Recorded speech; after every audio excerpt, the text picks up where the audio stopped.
One of the most difficult personality traits to deal with in a person is someone who is paranoid. Even more trying when that person might be your partner. Psychotherapist Mary Jo Rapini joining us to help walk us through. Good morning to you. Good morning, So John. let's talk about what makes someone paranoid. Well, I think what happens is, like, if you get a pink slip or your friends get pink slips and you start thinking, wow, I'm next. Or if you've been through an affair or, a long marriage that ended in cheating, the second time you start dating, you're going to be very suspicious. You're going to wonder what they're really after. Or if you walk into a room and other people are talking and suddenly become very quiet, it's common to feel like, are they talking about me? Right. To be more suspicious and check those things out. Those are perfectly normal. Everybody has that. But when does a healthy dose of skepticism transfer into perhaps a mental illness? Right. Well, people become like they're grander. They think that maybe they can fly. They begin having hallucinations. They begin building some kind of a brick wall around their house. Then they want to go through the whole neighborhood. They won't let people into the house. When they get mail, they need to put on gloves to get the mail. They start thinking they're more important. They overinflate themselves and think that everybody's out to get them because they've reached such a high level. And that's when it becomes almost unbearable for the person living with them. So those are extreme cases.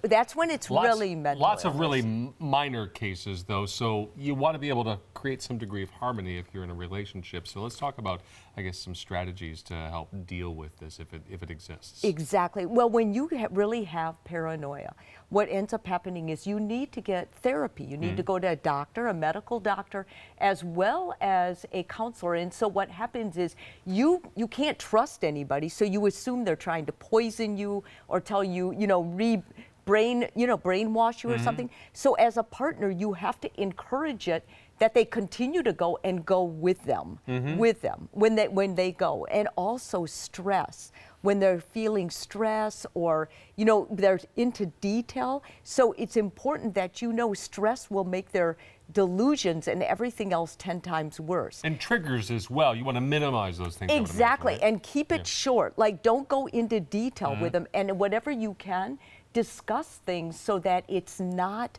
completely about detail or that you get into it emotionally. You want to keep it very matter of fact. Keep your voice monotone and just be as quiet as you can. Even keeled. And then Yes. the last two things really kind of work themselves together, educating yourself and taking care of yourself so that you know what you're dealing with. Exactly. I think a lot of times people don't understand family and friends, so encourage your family and friends. Here's a pamphlet. This is what I'm going through, so that then they can become encouragers of you who are the partner and trying to keep this relationship together, because you should keep it together if you can, but just be supportive with therapy groups and everything else. It is good advice.